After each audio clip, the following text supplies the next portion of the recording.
नमस्कार दोस्तों।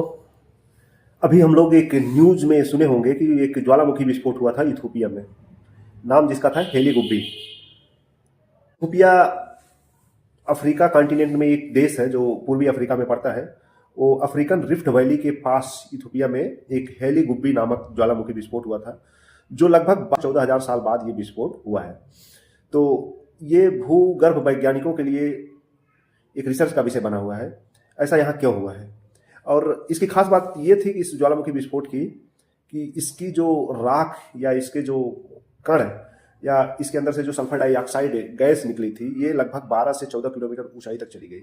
इसकी ऊंचाई इतनी ज़्यादा ऊंचाई तक चले जाने के कारण ये पूरे जहां तक पहुंची फैल कर भारत की सीमाओं तक पहुंचने की पूरी कोशिश कर ली। इसलिए भारत सरकार को इससे एहतियात बरतने और कोई दुर्घटना न होने के कारण कुछ फ्लाइट्स को भी रद्द करना पड़ा था। इसलिए हेली गुब्बी ज्वालामुखी भारत के लिए इंपॉर्टेंट है। अब हम जानने की कोशिश करेंगे ज्वालामुखी क्या होता है। ज्वालामुखी जैसे नाम से ही प्रतीत होता है, ज्वाला मतलब आग, और पृथ्वी के मुख से निकलने वाली आग टाइप का कुछ चीज होता है, मैग्मा जिसको लावा या कुछ बोलते हैं।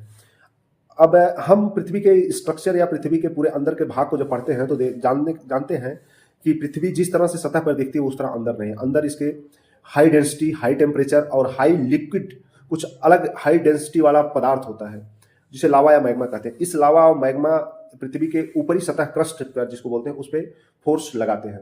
और हम जानते हैं पृथ्वी की ऊपरी सतह कई प्लेटों में बटी हुई है, और प्लेटें कभी कभी एक दूसरे के पास आती हैं, कभी कभी एक दूसरे के दूर जाती हैं, कभी कभी एक दूसरे से पैरेलल रन करती हैं, जिसे हम प्लेट टेक्टोनिक कहते हैं।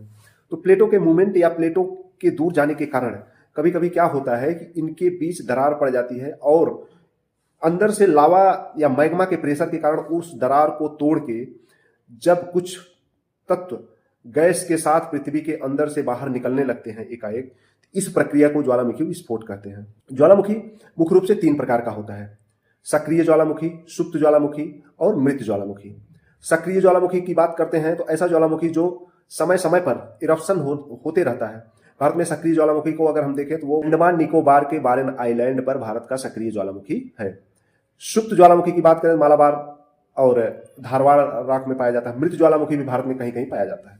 इसलिए ज्वालामुखी हम ज्योग्राफी में पढ़ते हैं, भूगर्भ वैज्ञानिक इसका अध्ययन करते हैं, और ये एक नेचुरल फिनोमेना है, इस पे मानव का कोई प्रभाव नहीं पड़ता है। डायरेक्टली इनडायरेक्टली कुछ प्रभाव कहा जा सकता है, लेकिन डायरेक्ट मानव का कोई बहुत प्रभाव इस पे नहीं पड़ता है।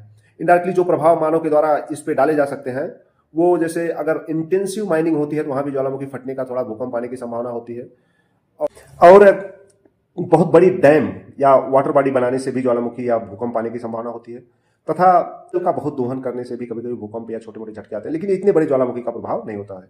इसलिए अगर ज्वालामुखी को कहा जाए तो पूरी तरह से प्राकृतिक है, और इसे मनुष्य इसके बारे में कुछ बहुत जानकारी नहीं हासिल कर सकता है। हाँ, ज्वालामुखी के अध्ययन से ज्वालामुखी के जो तत्व है या गैस या लावा या मैग्मा जो निकलता है उसके अध्ययन से हमें पृथ्वी के भूगर्भ या पृथ्वी के अंदर की जानकारी प्राप्त होती है। धन्यवाद। जय हिंद।